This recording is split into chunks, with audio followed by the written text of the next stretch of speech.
Salut à tous, je suis Olivier du Studio des Arts Numériques, une agence de communication spécialisée en production vidéo pour les entreprises. Et donc aujourd'hui, dans cette Minute du SAN, je vous parlais de ce qui pour moi fait la beauté du cinéma. Lorsque tous les éléments, c'est-à-dire les figurants, le décor, les costumes, toute la mise en scène, aussi le sound design, participent au message, à un même message et surtout à une même émotion. Quand ça se fait sur tout un film, c'est ce qu'on appelle un chef-d'œuvre. Mais ici, on va étudier une scène en particulier qui, pour moi, illustre bien ce propos. Il y a là ce que j'appelle la magie d'une orchestration parfaite de tous les éléments. On va donc faire une analyse de la première scène, la scène d'ouverture du film Pirates des Caraïbes 3.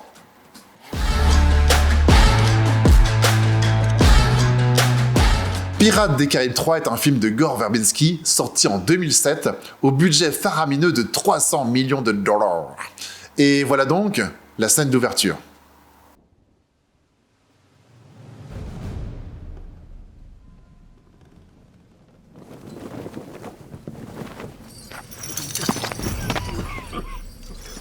Dans le but de mettre enfin un terme à la dégradation des conditions présentes et dans l'intérêt de la communauté, l'état d'urgence est déclaré dans ces territoires par décret de Lord Cutler Beckett, dûment nommé représentant officiel de Sa Majesté le Roi.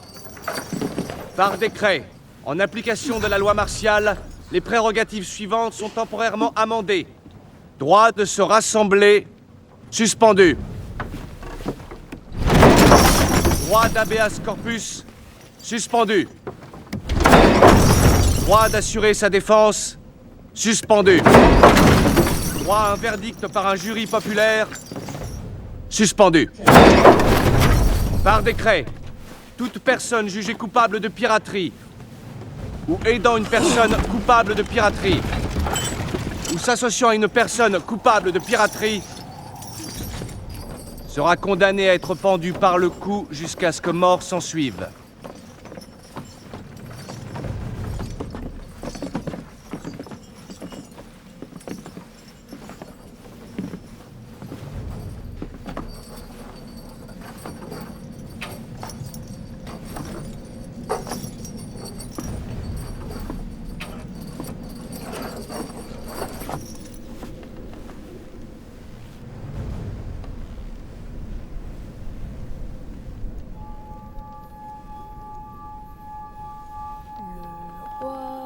Et ses pères ont enfermé la reine à bord d'un bateau de plomb.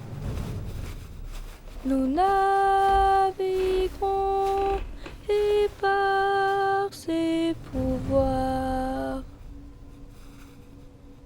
moi et mes frères voguerons.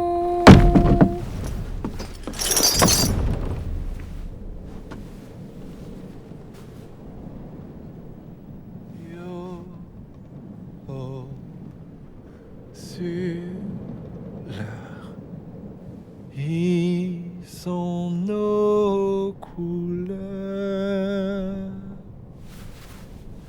Hissez haut L'âme des pirates jamais ne mourra.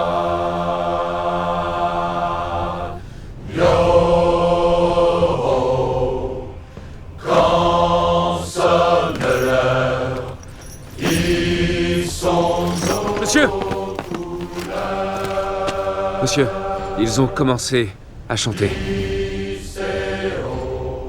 Il était temps. L'âme des pirates jamais ne mourra.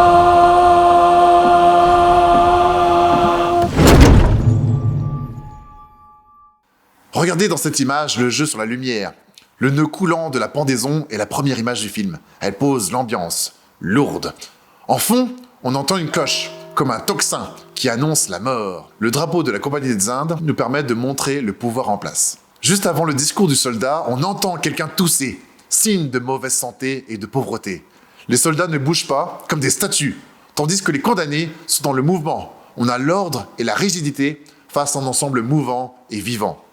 Les condamnés sur l'échafaud sont filmés en plongée, tandis que le soldat qui fait le discours, lui, est montré en contre-plongée, soulignant la vulnérabilité des uns et le pouvoir de l'autre. Il n'y a que le bruit des chaînes et le discours pour un maximum de solennité.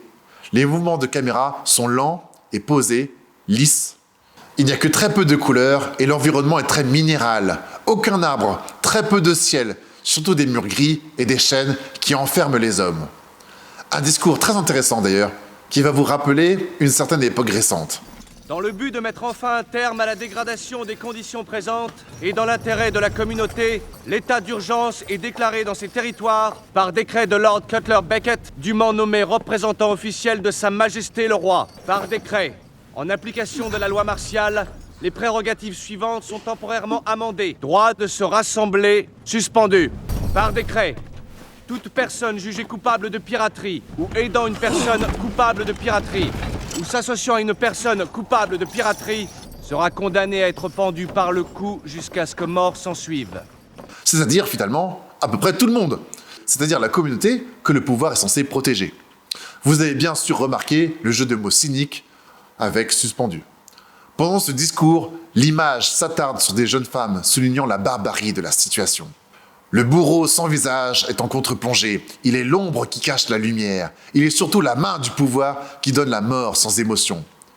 S'agissant d'un film grand public, il ne montre que les pieds qui tombent de l'échafaud. Mais ça suffit pour évoquer l'ampleur de l'exécution. La répétition des séquences et le fait que l'échafaud remplisse tout le cadre donnent l'impression d'un véritable massacre. Impression renforcée par le monticule de bottes qui évoque certaines pages sombres de notre histoire moderne. Dans cette image, la file est interminable et surtout on devine une bourgeoise en chapeau et une domestique, montrant bien qu'il en faut peu pour être accusé et condamné. Et aussi qu'ils ont été comme surpris dans leur vie quotidienne, ils ont encore leurs habits de tous les jours. Comme toute bonne narration, il y a l'acmé qui est ici l'enfant pour qui les marches sont grandes et qui lève les yeux non pas vers l'espoir et la liberté, mais vers le gibet.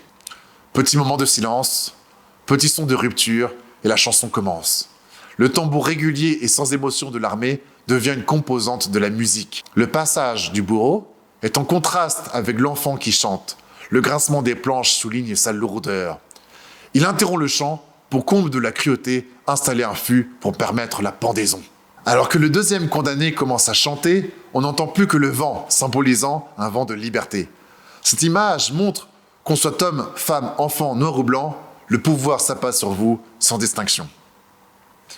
Au moment où tous les condamnés chantent, le pouvoir semble basculer de leur côté. La puissance change de camp et les gardes reculent. La femme lève la tête, signe d'une fierté retrouvée. La scène se termine sur Lord Becket, détournant le regard vers d'autres considérations, avec un léger sourire, détaché de la souffrance qu'il inflige. Mais malgré tout, et surtout malgré le dernier geste du bourreau, la dernière phrase de la chanson donne un petit semblant d'espoir. L'âme des pirates jamais ne mourra.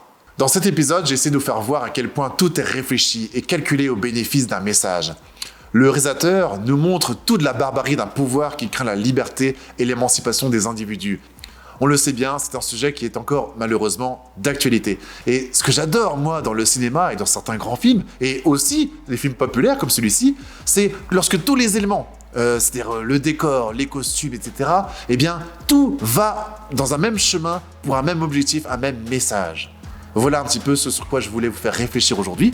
N'hésitez pas à commenter cette vidéo si vous avez aussi des petits compléments d'analyse à donner sur cette scène.